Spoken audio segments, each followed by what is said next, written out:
ఆధ్యాత్మిక నగరం తిరుపతిలో మద్యం ఏరులై పారుతోంది. కూటమి ప్రభుత్వం అధికారంలోకి వచ్చాక 24 గంటలు మద్యం మందు బాబులకు అందుబాటులోకి వచ్చింది.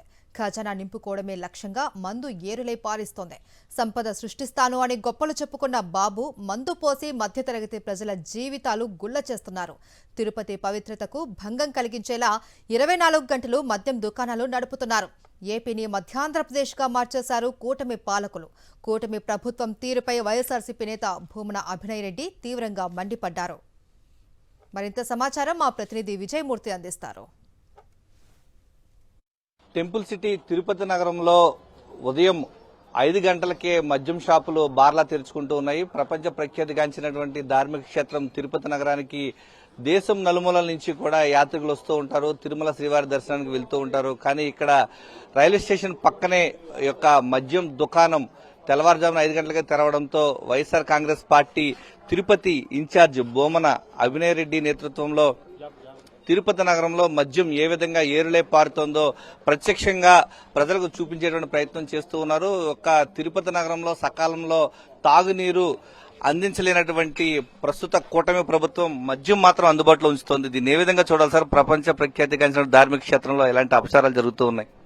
పవిత్ర పుణ్యక్షేత్రమైనటువంటి తిరుపతి నగరాన్ని మద్యం పూర్తిగా ముంచేస్తుంది. బడులు గుడులు తెరుచుకునే కంటే మునుపే మద్యం షాపులు ఓపెన్ అవుతున్నాయి. ప్రభుత్వ నిబంధనల ప్రకారం ఉదయం 10 గంటల నుంచి రాత్రి 10 గంటల వరకు మాత్రమే నడవాల్సినటువంటి మద్యం షాపులు 24 గంటల పాటు నడుస్తున్నాయి.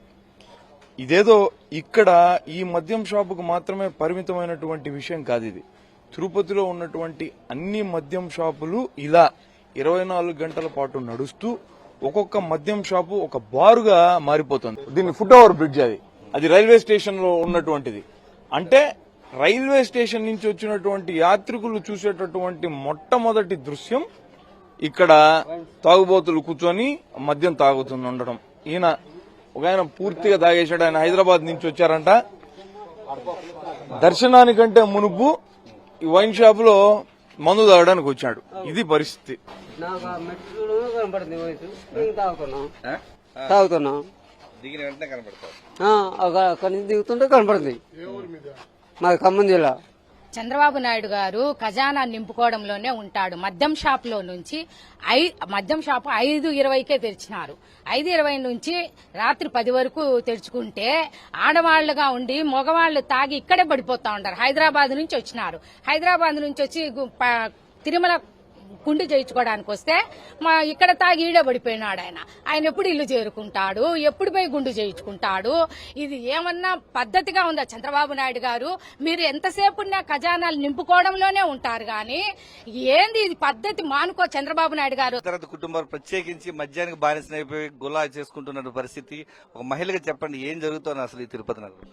మధ్య తరగతి కుటుంబాలంటే రాష్ట్ర వ్యాప్తంగా ఛిద్రమైపోతున్నాయి. ఎందుకంటే ఈ మద్యం షాపుల వలన అస్సలు ఈ తిరుపతి పవిత్ర పుణ్యక్షేత్రంలో 200 పైచిలకే మద్యం షాపులు ఇలా 24 అవర్స్ 5 గంటలకు కాకుండా ఇంకా అర్ధరాత్రి అయినా వాళ్ళు వ్యసనానికి బానిసయ్యి వాళ్ళ పిల్లలకు కూడా ఇప్పుడు నీళ్లు కొనుక్కోవడానికి ఇంకో 10 రూపాయలు వేస్తే మద్యం దొరుకుతుంది, మీరు ఇది తాగండి, అందరం కూడా ప్రశాంతంగా తాగి పడుకుంటామనే స్థాయికి తీసుకొచ్చిన చంద్రబాబు నాయుడికి అందరూ కూడా మేము ఎందుకు ఈ గవర్నమెంట్ తెచ్చుకున్నామా అనేసి బాధపడే పరిస్థితి ఈ రోజు తీసుకొచ్చారు. తిరుపతి నగరంలో యొక్క తెల్లవారుజామున 5 గంటలకే ఈ యొక్క మద్యం షాపులు తెరుచుకుంటున్నటువంటి పరిస్థితి చూస్తా ఉంటే క్షేత్రస్థాయిలో ఎంత దారుణంగా ఉందో చూడొచ్చు. ఈ రోజు తెల్లవారుజాము నుంచి ఈ యొక్క మద్యం షాపులు అందుబాటులో ఉన్నాయి. ఏ విధంగా చూడాలి? ఈరోజు పవిత్ర పుణ్యక్షేత్రం తిరుపతి పట్టణమే కాదు, యావత్ ఆంధ్ర రాష్ట్రం మొత్తం కూడా ఏ రకంగా మధ్యాంధ్రప్రదేశ్ గా తయారైందో ప్రత్యక్షంగా మనం చూడొచ్చు. చంద్రబాబు నాయుడు గారు కేవలం మద్యం ద్వారానే సంపద సృష్టించాలనే కంకణం కట్టుకున్నటువంటి పరిస్థితి ఈ రోజు ఆంధ్ర రాష్ట్రంలో కనిపిస్తోంది. సంపద సృష్టిస్తానని చెప్పి ఎలక్షన్లో హామీ ఇచ్చి అధికారంలోకి ఎక్కిన చంద్రబాబు నాయుడు గారు సంపద ఏ రకంగా సృష్టిస్తున్నారు అనంటే 24 గంటలు ఆంధ్ర రాష్ట్రంలో మద్యాన్ని పారిస్తూ ఆ రకంగా పేద ప్రజల రక్తాన్ని పిండి వాళ్ళ ఆరోగ్యానికి హాని చేసే విధంగా 24 గంటలు మద్యాన్ని అందుబాటులోకి తీసుకొని వచ్చి ఈ రాష్ట్రానికి సంపద సృష్టిస్తున్నారు. ఉదయం 10 గంటల నుంచి రాత్రి 10 గంటల వరకు ఉండాల్సినటువంటి మద్యం దుకాణాలు తెల్లవారుజామున 5 గంటల నుంచి అందుబాటులోకి ఉండడం వచ్చేటువంటి యాత్రికులకు నగరంలో ప్రజలంతా కూడా ఈ యొక్క మధ్యాంధ్రప్రదేశ్ కు మారుస్తున్నటువంటి కూటమి ప్రభుత్వానికి తగిన బుద్ధి చెప్పాలని చెప్పేసి కోరుతున్నారు. కెమెరామెన్ ఎల్ఐతో విజయమూర్తి, సాక్షి టీవీ, తిరుపతి నుంచి.